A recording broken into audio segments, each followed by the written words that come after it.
Today I'm dedicating this video to a young guy that paints cars, basically out of his house. You know, I learned a lot of stuff. I've been a painter for years and years, and that was a long time ago, 40 years ago. So I had to get tuned up a lot of things. I watched these young guys. Today is dedicated to a guy named Farway. And this one's also dedicated to small guys that have smaller compressors that, you know, they're trying to run a DA or something bigger. And I'm going to show you some little easy ways that, you know, if you can't afford a big compressor, I'm going to show you how you maybe can bypass this, all right? And I'm running and you see in the background, a 5 horsepower, 60-gallon compressor, which fulfills my needs.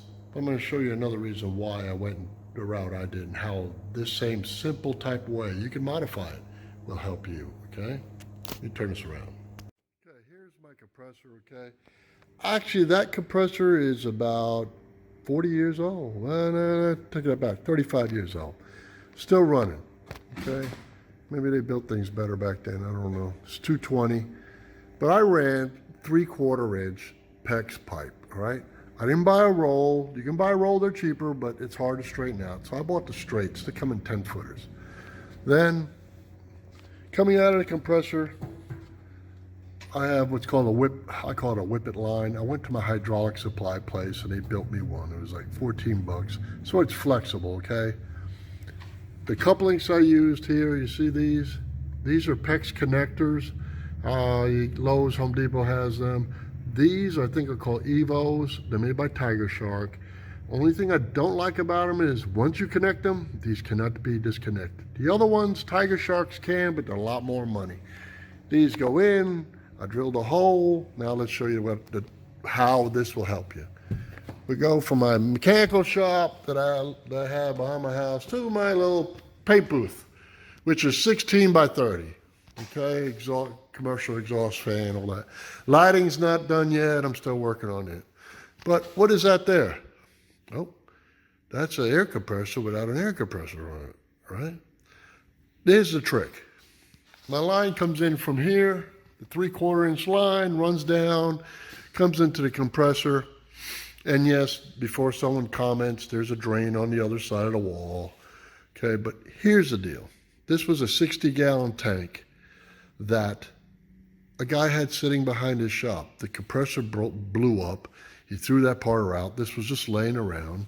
So my thing is, even if you have a small compressor, you can add to your tank. Okay, even if it's a roll-around one, this same principle goes. Basically, the air came in. From the compressor, it used to come in through here. I plugged that, okay? Put a new gauge on it. I put a new bottom drain underneath it. I think I spent like, you know, maybe, I bought the tank for 50 bucks. There's the deal. Source it out. Look around. This tank was 50 bucks. I checked it, pressure tech checked it, everything. Everything's fine. I put a shut-off valve here. Now this is in my paint booth, okay? I put another flex line here made by a hydraulic place. You know, I think maybe Napa could make one for you. And this one here I ran, it goes 1/2 inch. 3/4 out of the tank to 1/2 inch. Now, this is here what I bought. This is something, technology from a long, long time ago. Okay, and you can still get them on Amazon and all. It's called a motor guard. Okay. Now these are pretty unique. System shut off. Let me shut it off. It's bled. Anyway, I'm not going to open it up, but you unscrew this. Inside here, it's actually a roll of toilet paper. They sell it as something else, but it's tight wove paper, like toilet paper. So they suggest if you're in a real humid climate or you get a lot of water to your compressor, every time you paint a car, just change it. So what's a roll of toilet paper cost? Not very much, huh? Then I went to a painter's deal from Harbor Freight. Has a large filter in it. And then at my gun, I'll also put one of them small filters, okay? But I'm not gonna have a moisture problem here because where I'm drawing my air from is up there. I haven't put the filters in from the other side of the shop, which has a controlled air.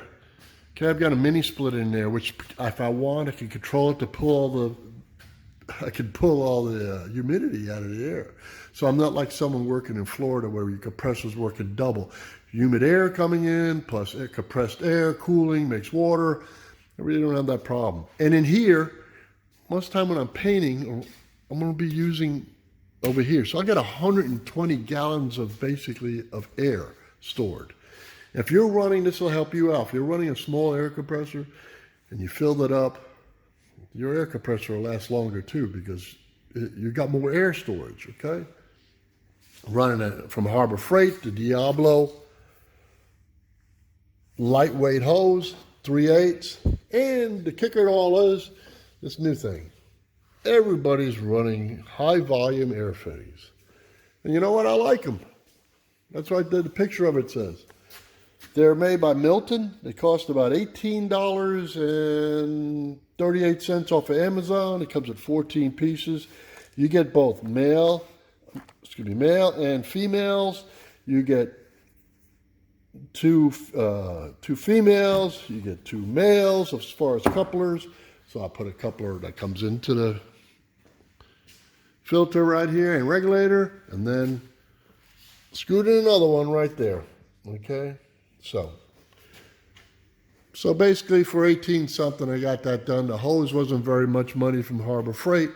This is just to help the little guy, okay? I'm not painting cars every day. I just do projects. This is the Crown Vic Punisher. I'm gonna make it nice. I just don't like water in airlines, okay? And I won't have that problem. Another little tidbit you guys gotta know about, I bought this spray gun holder. And before you laugh at me, is a Harbor Freight gun. I don't paint cars with a Harbor Freight gun. Reason why the gun's sitting here, I'll tell you why. Because I paint equipment too, with Krylon. Oh, no, excuse me, not Krylon. Yeah, Krylon makes it also, excuse me, I didn't lie. I also use Rust-Oleum, and Krylon also makes tractor implement paint in big 1 gallons that you can get out of O'Reilly's. All right, so I spray that with this. All right, I don't want to spray that kind of garbage out of a really nice gun.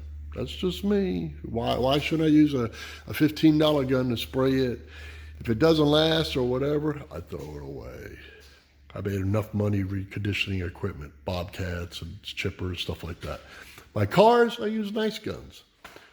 All right. And to you young guys, keep going. Keep going. I learn a lot from you guys, and I enjoy watching you guys because it's nice to see guys use their hands. It's kind of becoming a lost art, right? So, with all that said, thumbs up to a guy in far away.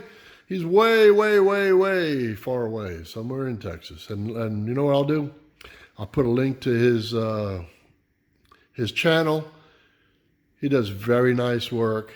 And you know what? He encourages people how to do stuff, shows you what brands of paint he's using, things like that. And, you know, God bless him. And, you know, another video with Sprayway, another guy, I think he's in Georgia, does great custom work and stuff. And there's another guy, True Grit Customs. And then another guy I really love watching, and he works at a very nice shop, has very professional atmosphere. It's Paint Society. All right, so shout out to all of them. I'll put a link to each one of their deals. If you ever want to learn how to paint, fix something, I'll put it on there for you. And once again, you know, it's a new year. Get out there, get in your shop. Next thing to go in is lighting. I'll make a video of the lighting and show you how I retrofitted this and how I cheated and got a really lit up spray booth for myself. See you on the next one, guys. Okay, hey, we're back. We're cleaned up. We're in my office. And it's time for the sticker question. But before I give you a sticker question, like I do in all my videos, this is for this is the artwork my son did for the intro. This is a sticker here. The newer stickers are ordered. The new design's coming out. So give us a little time and it'll be here in the next few weeks. And thanks for all your patience with you guys, all the positive comments, you know. Whether it's the stump grinding videos or machinery repair videos or, you know, the paint body or whatever, you know. A lot of you guys know that real soon I'm up for a hip replacement. That's probably, well, actually it's about 2 weeks from now. So, but this was just a quick video for some of you guys if you have a shop Maybe you have a roll-around small air compressor. This is the, maybe you could find another tank and boost up your air system to where you can run more air tools. Not necessarily just for painting, but if you're using a air impact or air ratchet or something like that, you need more air. The small compressors really don't. They're never shut off. They're just trying to keep up.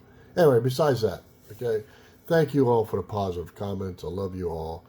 And as far as the question for the stickers, like I always do, remember it's first 2 people anywhere in the world that answer the question correct win the stickers, and the rules are in the description of the video. This one's about Mustangs, okay? So you'll have to Google it unless you're actually a Mustang aficionado. And this is in 1966. They had a Shelby Mustang GT350. H means the Hearst model. You could rent them at a Hertz rent-a-car, okay? And they were automatics. Now, I want to know what the quarter-mile time was for those cars. Also, it's a 2-part question, so you can learn something, all right? The quarter-mile time of a Mustang like I have, that I built. It's a V6. It's a 2005. Mine's an 07, but it's the same deal. 2005 Ford Mustang with a V6 in it. What was the quarter mile of that car? The reason why I'm telling you to compare the two, you're kind of going to be surprised. A lot of guys laugh at the V6 cars now. You're like, oh, but it ain't a V8 or whatever. Technology's come a long way, and even that's not the newer V6. That's even more horsepower. Okay, this only had I think they're like 230, 240 or whatever. But technology and machining of engines has come a long way, especially with fuel injection computer controls advanced timing of an engine. And tires are better. I mean, some guys say, oh, I like the old stuff. Yeah, I like old stuff, but I like to upgrade old stuff. So the question is, once again, 1966 Shelby GT350H. That's the Hearst model, okay?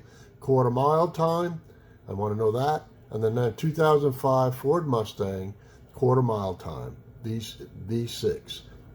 Give me the 2 quarter mile times, you win. First 2 people give me the answer, win. Anyway, at the end, God bless you. I appreciate you guys. See you in the next one, all right? And this video is more for anybody, from body shop painter guy to, a guy working in a shop. God bless you. See you soon.